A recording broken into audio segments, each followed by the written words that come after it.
Baik, terima kasih Pak Rektor, Pak Herbie sudah membuat acara ini. Terima kasih Pak Dekan 1, Pak Pendeta Andreas, dan terima kasih buat semua mahasiswa. Shalom. Shalom. Tema yang menarik hari ini, bina akrab kita mahasiswa, saudara, who I am. Waktu saya mendapat tema ini, saya berkata, wow. Mengapa penting untuk kita mengenal siapa kita? Karena seringkali gambar diri yang rusak membuat kehidupan kita rusak. Seringkali orang hidup menurut apa kata orang. Waktu saya kecil ada orang, saya bilang apa? Saya anak nakal. Ada yang bilang saya lagi yang lain berkata saya ini kalau besar jadi tukang beca. Atau banyak hal mungkin perkataan yang buruk yang orang coba penilaian yang sesaat, tapi itu tiba-tiba saja menjadi label yang kita bawa. Nah, hari ini kita ingin kembalikan gambar yang sesungguhnya.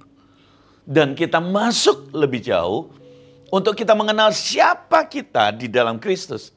Dan apa sih rencana Tuhan sehingga kita ada di bumi, benar gak? Amin?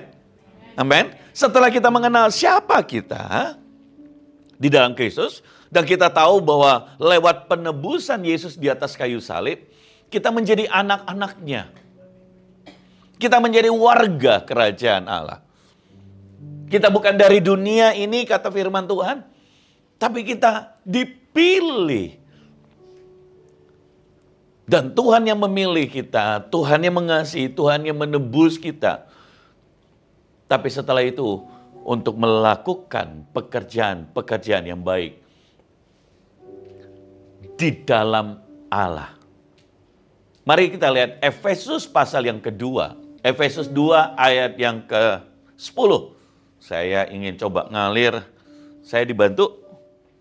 Ya, dengan suara keras boleh. Efesus pasal 2 ayat 10, ya. Firman Tuhan berbunyi demikian. Ya. Karena kita ini buatan Allah. Karena kita ini buatan Allah. Amin. Saya dan saudara. Amin. Kita adalah buatan Allah. Amin. Kita adalah dari tanah liat dibuat oleh Allah. Jadi bukan oleh dunia. Amin. Siapa saudara? Saudara adalah anak-anaknya. Umat keputusannya. Saudara dan saya adalah buatan Allah, kata firman Tuhan. Amin? Amin? Keren nggak, saudara? Dia adalah yang punya langit dan bumi. Dan saudara adalah buatan Allah. Bukan buatan roh jahat. Bukan buatan yang tanpa disengaja. Atau kecelakaan. Buang jauh pikiran itu. Pak, bagaimana Pak? Kalau seorang anak lahir di luar pernikahan, tidak diinginkan keluarga, atau keluarganya hancur, broken home. Apakah dia tetap buatan Allah? Ya, karena di dalam Yesus, saudara dipilih. Itu adalah saudara adalah buatan Allah. Amin? Amin? Saudara punya tujuan, purpose di dalam hidup. Oke, kita ini buatan Allah. Saudara setuju dengan saya? Amin? Kita ini buatan Allah. Nah, itu penting sebab itu membuat saudara menjadi punya fondasi di dalam hidup. Ngerti? Ada banyak orang ragu-ragu, tidak happy menjalani hidupnya. Karena dia merasa, hidupku gagal, hidupku sia-sia, hidupku ini. Hidupku macam-macam lah. Apalagi dia dengarkan apa kata orang. Hari ini dengarkan apa kata firman Tuhan. Kita semua adalah buatan Allah. Diciptakan dalam Kristus Yesus. Saudara dan saya itu diciptakan dalam Kristus Yesus. Bukan diciptakan dari kegagalan. Bukan diciptakan dari dosa. Bukan diciptakan dari hal-hal yang lain. Tapi kita semua diciptakan dari Kristus Yesus. Amin. Terus Pak. Untuk melakukan pekerjaan baik. Untuk melakukan pekerjaan baik. Saya berhenti sejenak di sini. Orang di luar melakukan, agama mengajarkan untuk orang melakukan pekerjaan baik. Tapi Tuhan mengajarkan lebih dari itu. Lanjutkan. Untuk melakukan pekerjaan baik terus. Yang dipersiapkan Allah sebelumnya. Yang dipersiapkan Allah sebelumnya. Jadi begini. Saudara, Tuhan preparing untuk saudara melakukan pekerjaan baik di dalam apa yang Tuhan persiapkan, di dalam pekerjaannya. Amin. Orang dunia dianya yang melakukan pekerjaan baik. Anda mengerti ini? Tapi kita melakukan pekerjaan baik di dalam apa tadi? Di dalam pekerjaannya. Di dalam Kristus. Di dalam kehendaknya. Dia yang mempersiapkan itu. Jadi setiap orang Tuhan sudah punya tujuan. Amin. Ketika saya menjadi hamba Tuhan. Dan terlebih ketika menjadi gembala sidang. Saya menemukan tujuan Tuhan yang begitu luar biasa. Ini loh tujuan Tuhan. Amen. Ini loh tujuan Tuhan dalam panggilanku. Oh, lebih dari memiliki emas dan perak. Lebih dari memiliki harta di bumi. Lebih dari memiliki rumah yang mewah, hotel dan yang lainnya. Nggak ada artinya.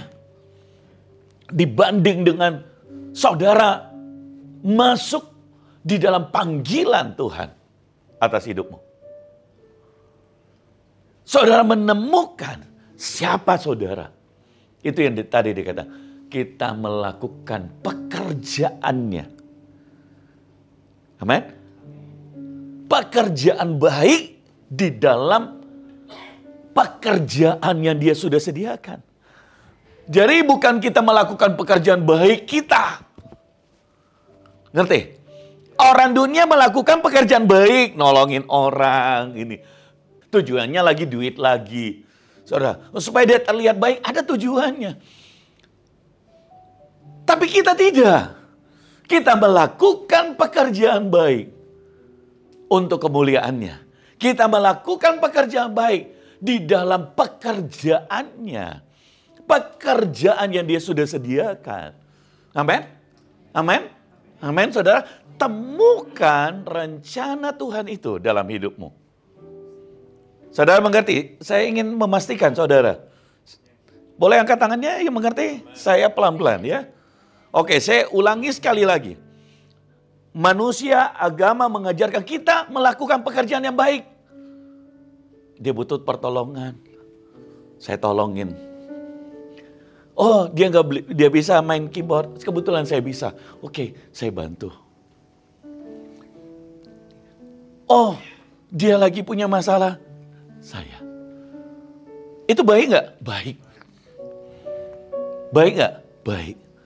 Tapi begini, ketika kita di dalam Kristus, kita bukan lagi kita yang membantu, tapi Tuhan memberi kita hatinya. Engkau adalah gembala. Jadi sebagai gembala, sebagai hamba Tuhan, pelayan Tuhan, kita menolong, mengasihi. Kenapa? Karena kita ada dalam rencana kehendaknya. Tuhan yang menyuruh kita untuk kemuliaannya, bukan untuk diri kita. Amin. Saudara bisa ngerti ini? Amin. Nah, demikian sebagai siswa, saudara sedang dipersiapkan untuk masuk dalam pekerjaannya. Dan saya berdoa sebagai mahasiswa, saudara benar-benar menikmati, excited. Dan saya bersyukur untuk angkatan pertama yang sungguh-sungguh saya lihat mereka begitu excited. Angkatan kedua, jangan mau kalah. excitednya. Ya. Bersaing dalam arti positif boleh dong Pak Rektor? Boleh dong? Ya, bukan untuk kesombongan, tidak. Tapi semua berpacu, firman Tuhan berkata, hendaklah engkau berlari pada panggilan surgawi. Tuh, benar nggak? Ya, bertanding. Nah, seperti itu. Jadi dulu yang WL ini datang, ya, dia dalam keadaan, wah, hancur hati, dalam keadaan, wah, sepertinya, ya Bapak cerita sedikit ya. Nah, wah Tuhan, apa benar gak saya punya panggilan? Tuhan, saya nggak punya duit cukup, keluarga aku nggak punya duit cukup. Saudara, sekarang saudara lihat cantik nggak?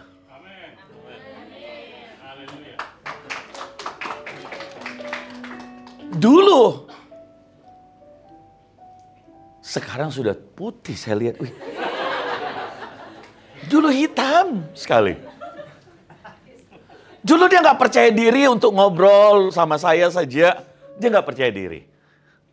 Saudara, saya memberi gambaran bahwa kalau ketika orang menemukan tujuan Tuhan, hidupmu pasti akan berbeda. Amin, saudara. Auranya itu berbeda. Dari seorang yang malu, kemudian bisa jadi WL ternyata. Bisa nari juga. Dia nggak bilang lagi, saya nari, saya gemuk, nggak cocok saya nari. Kurus sendiri badannya, saudara. Mungkin banyak puasa kali dan berdoa. Saya nggak tahu, saudara ya. Jadi, kita melakukan perbuatan baik. Tapi dalam apa yang Tuhan sudah persiapkan, rancangannya, pekerjaannya. Amin? Amin, saudara? Nah, jadi oleh karena Kristus yang menebus kita menjadi anak-anaknya, kita masuk dalam rencananya. Jadi kalau orang tanya siapa saudara? Saya adalah anak Tuhan. Saya adalah hamba Tuhan. Saya adalah pemberita Injil. Amin. Amin. Saya adalah man of God. Kalau bahasa Inggrisnya. Saudara punya identitas itu. Dan ketika saudara membawa itu, saudara akan bersikap seperti itu, seorang hamba. Seorang pelayan Tuhan. Amin. Dimanapun. Di dalam rumahmu, dalam keluarga, dalam berteman. Bawa identitas itu. Karena identitas itu membuat saudara bukan hanya ketika di kampus. Tapi dimanapun saudara mengerti siapa saya. Dengan begitu saudara akan bersikap yang pantas sesuai dengan identitas saudara. Bahwa yang kau mau lakukan itu adalah melakukan pekerjaan yang baik. Karena siapa? Karena aku ini adalah anak ketebusannya. Aku ini adalah hamba Tuhan. Amin? Amin. Sejak saudara sudah menerima panggilan, apalagi saudara sudah kuliah, saudara sudah memilih untuk jadi hamba Tuhan. Belajarlah untuk menghidupi identitas itu. Amin, saudara? Amin. Nah,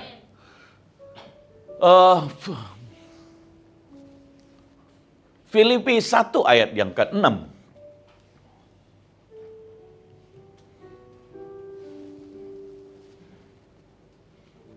Filipi 1 ayat yang ke-6. Akan hal ini aku yakin sepenuhnya. Ya. Akan hal ini aku yakin sepenuhnya. Jangan setengah yakin. Yakin sepenuhnya. Jangan pernah ragukan panggilanmu. Orang yang ragu tidak bisa menyelesaikan sampai garis akhir. Seringkali iblis membuat engkau ragu-ragu, tapi saudara harus yakin. Amin. Amin. Kenapa? Karena saudara tahu bahwa kau telah dipilih. Hari ini saya sedang suka nonton Selain saya main bulu tangkis, saya tidak tahu main sepak bola. Karena saya main sepak bola, kaki saya pernah patah. Tapi saya nonton film sepak bola. Dan hari ini timnas Indonesia sedang mau masuk pra-olimpiade. Gitu. Dan orang-orang yang dulunya, sekarang ada banyak orang pemain dunia di sebuah negara keturunan Indonesia. Antre pengen untuk dipilih jadi pemain timnas. Yang dulunya dia merasa, timnas Indonesia permainannya kurang bagus. Tapi setelah dia lihat kualitas, dia kenal Indonesia lebih. Dia pengen dipilih. Saudara begini, apalagi saudara dipilih untuk menjadi orang-orang pemberita kabar baik. Kerajaan surga memilih saudara. Yesus sendiri memilih saudara. Yakini itu. Dengan sungguh-sungguh. Jangan ragu akan panggilan Tuhan. Amin. Nah, next. Yaitu yang memulai pekerjaan yang baik di antara kamu. Ulangi dari awal. Akan hal ini aku yakin sepenuhnya, yaitu Ia yang memulai pekerjaan yang baik di antara kamu, akan meneruskannya sampai pada akhirnya pada hari Kristus Yesus. Ya. Jadi kalau saudara sudah yakin bahwa kau dipilih sekarang ini, artinya apa? Saudara harus meneruskan sampai akhir, kata firman Tuhan. Jangan setengah jalan. Karena kalau setengah jalan itu artinya apa? Tidak yakin. Perbuatan baik itu jangan hanya di depan. Semangat belajar itu jangan hanya di awal. Hendaklah kalian saling menguatkan, saling mendorong. Ada temanmu yang rasanya aduh ada problemnya. Tolongin, ngobrol, kuatkan dia. Yakinkan dia akan panggilan Tuhan. Amin? Amin? Belajar sejak awal. Saudara, setiap kita punya tantangan, pergumulan beda-beda. Tapi apapun keadaan, yakinkan bahwa engkau harus menyelesaikan itu sampai akhir. Amin. Jadi ketika ada ragu-ragu, aduh rasanya ada dosen yang rasanya saudara, wah kalau dosen ini buat terus tugas, susah lagi, capek sekali. Saudara, wah kenapa nilaiku C terus? Gitu. Yakinkan dirimu bahwa kau akan lulus dengan baik. Amin. Perbaiki, belajar. Saudara, aduh, saya enggak seperti si ini. Dia pintar sekali. Saya ini terbatas. Malu kalau bicara, ngobrol sama orang. Siapa namamu ini? Kamu? Iya. Hah? Yeyen. Aduh, saya tidak seperti Yeyen. Yeyen pintar, rajin. Nah, ini siapa namanya? Aduh, saya tidak seperti Putri itu calon gembala. Dia sabar sekali. Saya ini orang yang, aduh, tukang emosian. Gitu. Jangan bandingkan diri saudara. Tetapkan, yakini akan panggilan Tuhan. Engkau harus selesaikan. Amin. Saya ini pemalu. Belajar saudara. Belajar untuk lakukan, kembangkan talentamu. Tapi harus dengan yakin.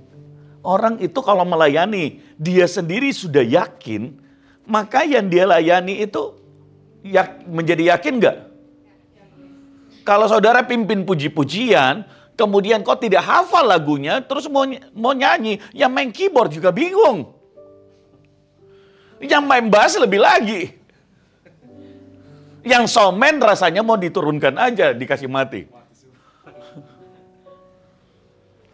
Kalau saudara mau khotbah kemudian tidak kuasai, tidak punya penyerahan diri, bagaimana Tuhan akan mengurapi?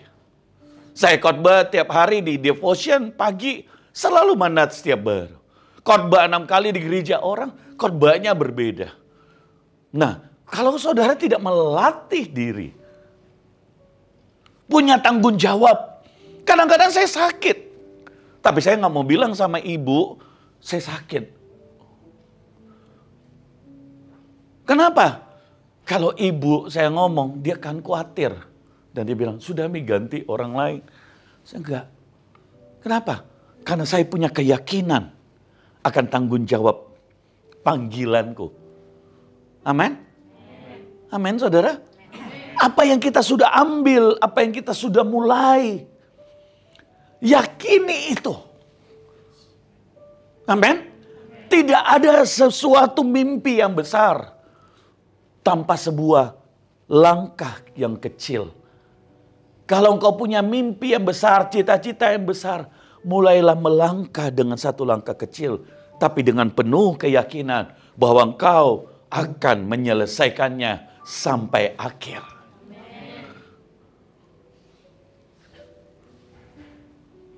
Yakini, sungguh-sungguh, bahwa kau bisa. Bukan sombong ya, bukan pamer, enggak. Tapi yakinlah, percaya, oh saya akan dipakai oleh Tuhan. Saya mau belajar. Orang yang yakin juga itu bisa mendengar nasihat orang. Benar gak saudara? Jadi orang yang yakin itu bukan berarti tutup telinga. Oh apa yang saya yakini saya gak mau dengar orang lain. Enggak.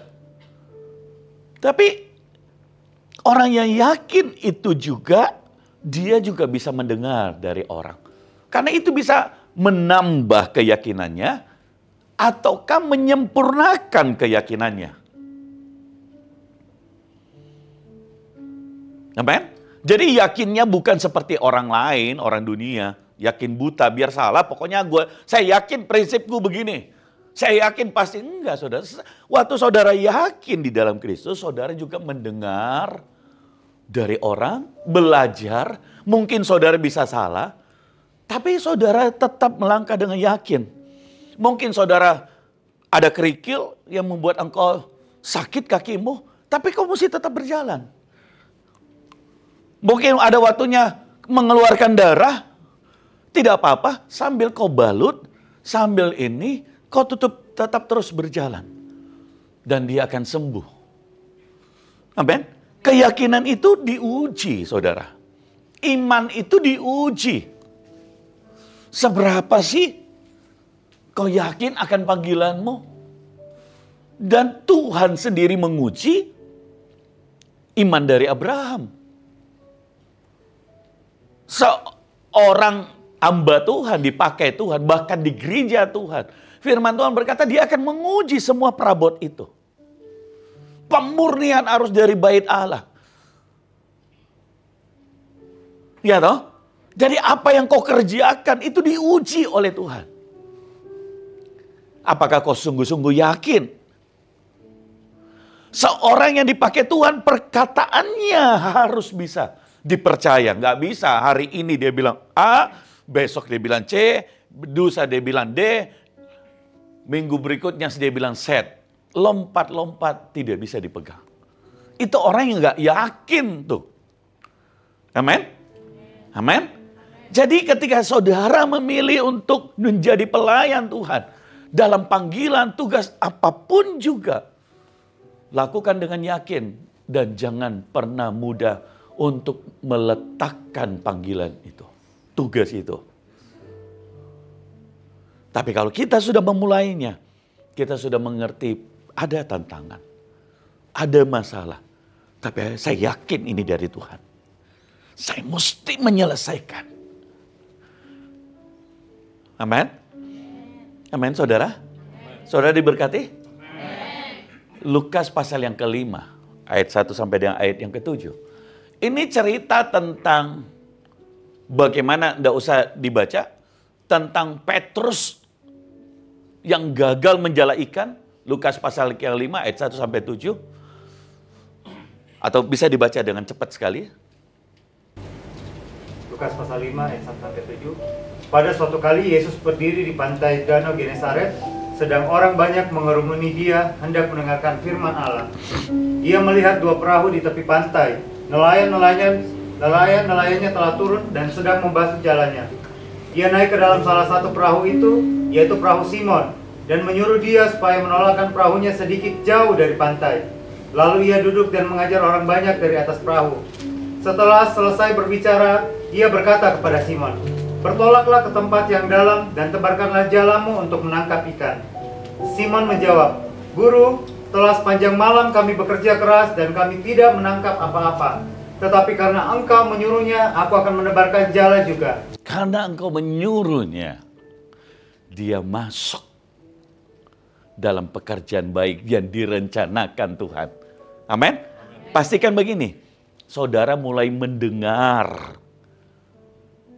Itu caranya. Bukan lagi apa yang kau mau, tapi apa yang kau dengar. Amin. Murid-murid gagal, dan Tuhan ketemu dia di dalam keadaan gagal. Tapi ada sebuah kunci bahwa pekerjaan baik itu bisa sungguh-sungguh berhasil waktu kita mendengar. Karena kita masuk dalam rencananya. Ya, terus. Dan setelah mereka melakukannya, mereka menangkap sejumlah besar ikan sehingga jala mereka mulai terkoyak. Ya. Ayat 7. Lalu mereka memberi isyarat kepada teman-temannya di perahu yang lain supaya mereka datang membantunya. Dan mereka itu datang, lalu mereka bersama-sama mengisi kedua perahu itu dengan ikan hingga hampir tenggelam. Terus. 8. Kata Simon Petrus melihat hal itu, ia pun tersungkur di depan Yesus dan berkata, "Tuhan, pergilah daripadaku, karena aku ini seorang berdosa." Ya, dia tiba-tiba tahu di dalam waktu melakukan pekerjaan baik dalam rencananya, dia melihat keadaannya. Aku ini seorang berdosa. Tapi kok aku dipilih Tuhan untuk melihat pekerjaan yang baik itu? Amin? Amin? Nah, terus lanjut. Ayat 9. Ya. Sebab ia dan semua orang yang bersama-sama dengan dia takjub oleh karena banyaknya ikan yang mereka tangkap. Ya. 10. Demikian juga Yakobus dan Yohanes, anak-anak Zebedeus, yang menjadi teman Simon. Kata Yesus kepada Simon, "Jangan takut, mulai dari sekarang engkau akan menjala manusia." Haleluya. Puji Tuhan. Jangan takut, mulai sekarang engkau menjadi penjala manusia. Kalau dia melihat menjala ikan yang begitu banyak saja, begitu dia takjub. Tapi Tuhan memiliki rencana yang jauh lebih baik dari apa yang dia pikirkan, yaitu menjadi penjala manusia. Anak-anakku, lihatlah rencana Tuhan yang lebih dari apa yang kau pikir dan bayangkan, yaitu engkau menjadi penjala manusia. Ingatlah selalu akan hal itu. Tuhan memanggilmu. Kita sebenarnya tidak layak, tapi dia menebus kita. Dia memanggil kita anak. Dia memberikan nyawanya. Dan dia memberi kita tugas menjadi perwakilan di bumi ini. Agar namanya dimuliakan, agar bumi diselamatkan. Kita bukannya melakukan pekerjaan baik, tapi menjadi penjala manusia dalam rencananya yang mulia. Amin.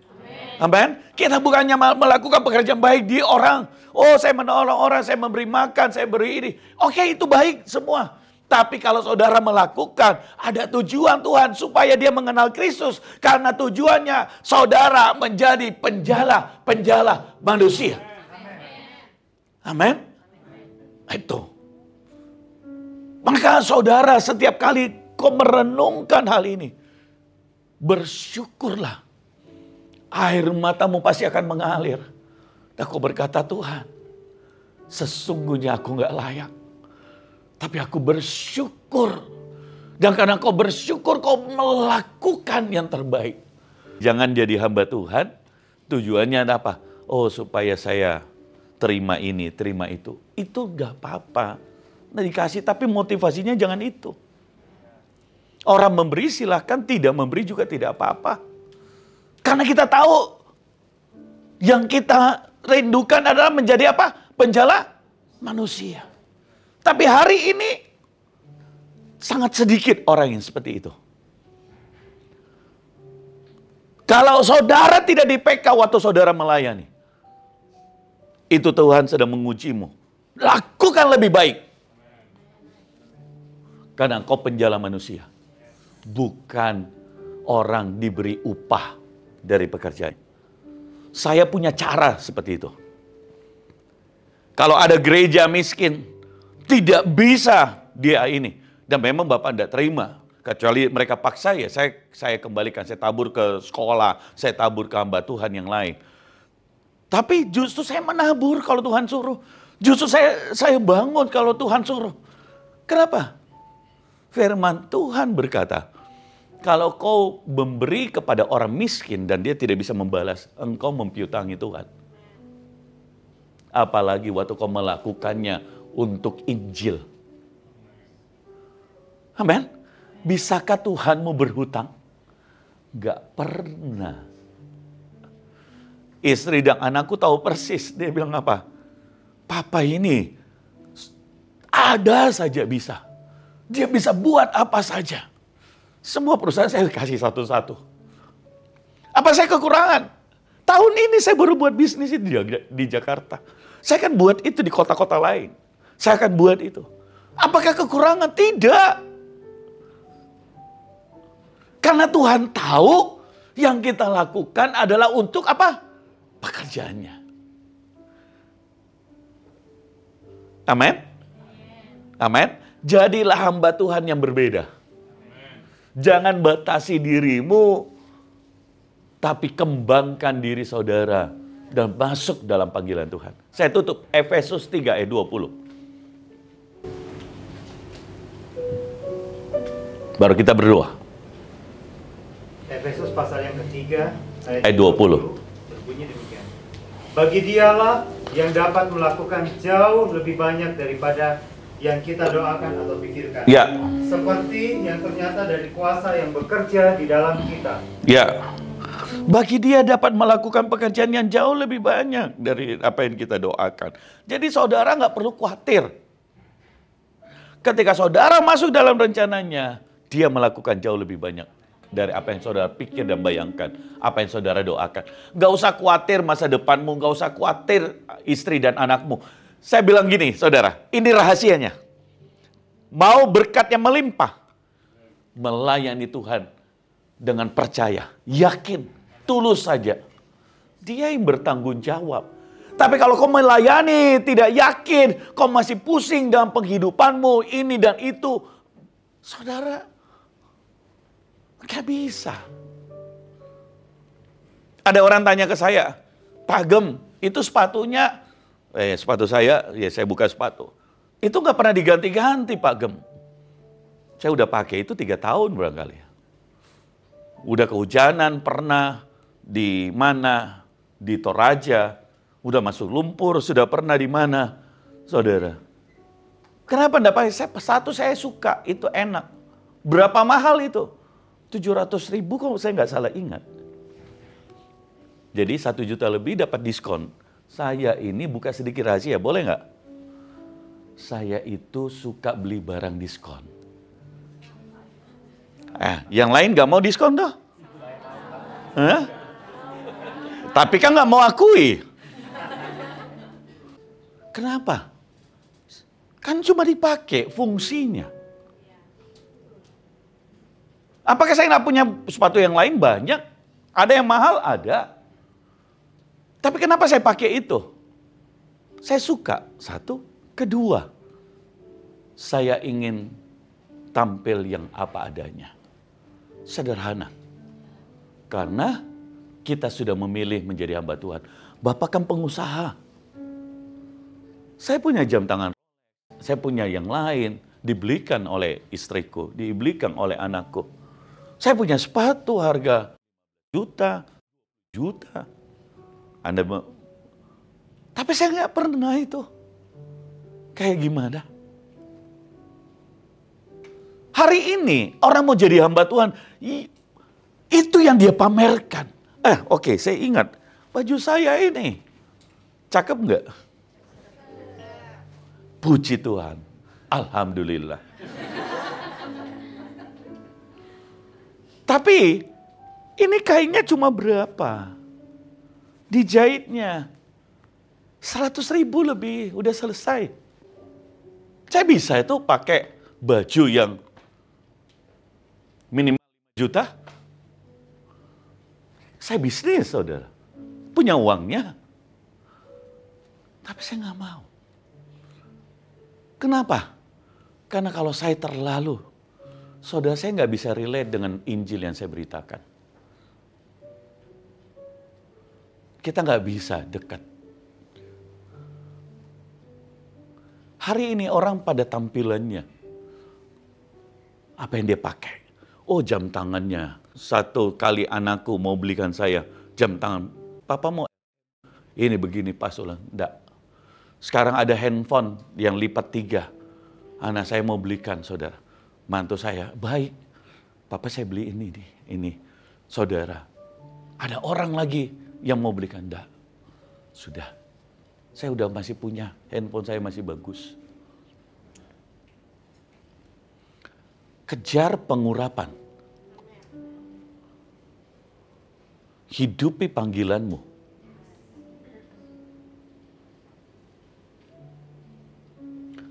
Jadilah berbeda, melayanilah Tuhan dengan tulus. Ada banyak orang mengawali, di tengah jalan dia mundur dari Tuhan karena motivasinya salah. Dia nggak punya keyakinan yang kokoh akan Injil, akan panggilan Tuhan. Saya punya jam tangan 50.000 merek yang warna biru, kebanggaan saya, kesukaan saya. Saya pergi ketemu pejabat di Jakarta, saya tanpa sadar saya pakai itu. Mereka lihat-lihat gitu. Nggak apa-apa, saya nggak malu ganti, kasih masuk. Enggak, pakai aja. Satu kali adik saya lakukan mau go public perusahaannya, dia minta saya ketemu investor besar. Dunia, investor besar, Singapura, Jakarta. Dan saya ketemu, saya pakai itu. Loh, ini urusan bisnis dong. Harusnya orang pakai apa? Ini. Tapi saya mau bilang gini, saudara. Kalau kau punya pengurapan, kau punya keyakinan, maka orang akan melihat itu dari karaktermu. Lebih daripada apa yang kau pakai di luar. Orang yang justru ingin nampak yang di luar, kemungkinan di dalamnya itu kosong.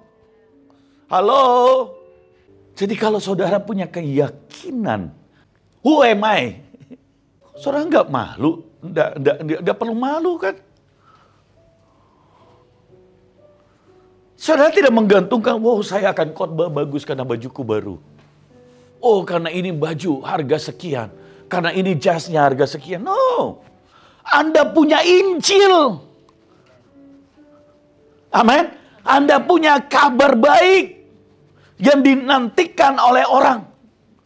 Anda punya firman yang saudara hidupi, yang saudara andalkan, yang saudara yakini dan percaya. Yang saudara tahu nyata kuasanya dalam hidupmu. Yang sudah bekerja siang dan malam. Yang itu menjadi fondasi atas panggilanmu. Miliki keyakinan itu sampai akhir. Amen.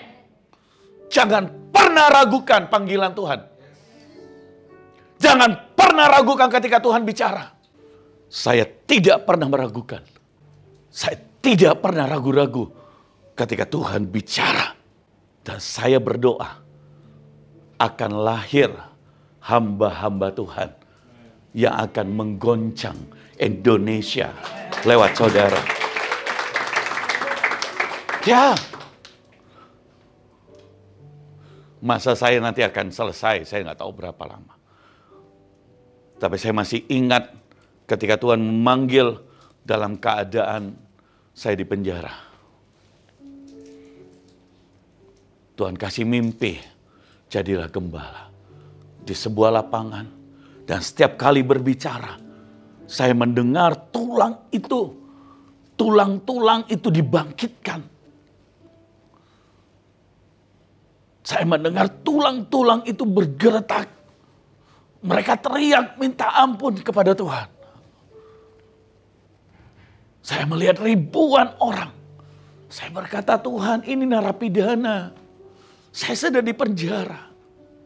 Tapi saya mau bilang sampai sekarang, Tuhan tidak pernah salah. Ketika engkau yakin, Tuhan akan menuntun jalanmu. Dia akan memakaimu. Jadi begini, setiap kali engkau berdiri, setiap kali saudara melakukan pekerjaannya, saudara dengarkan apa kata Tuhan.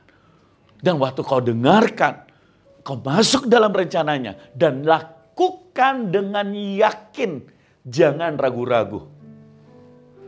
Amin. Jadi waktu saudara belajar, jangan ada alasan siapapun bisa menggoyahkan keyakinanmu. Orang bisa menggoyahkan, iblis bisa menggoyahkan. Tapi kau mau berkata sama iblis, aku tidak akan goyah karena aku yakin siapa saya di dalam Tuhan. Aku yakin akan pilihan Tuhan, rencana Tuhan atas hidupmu. Amin, saudara.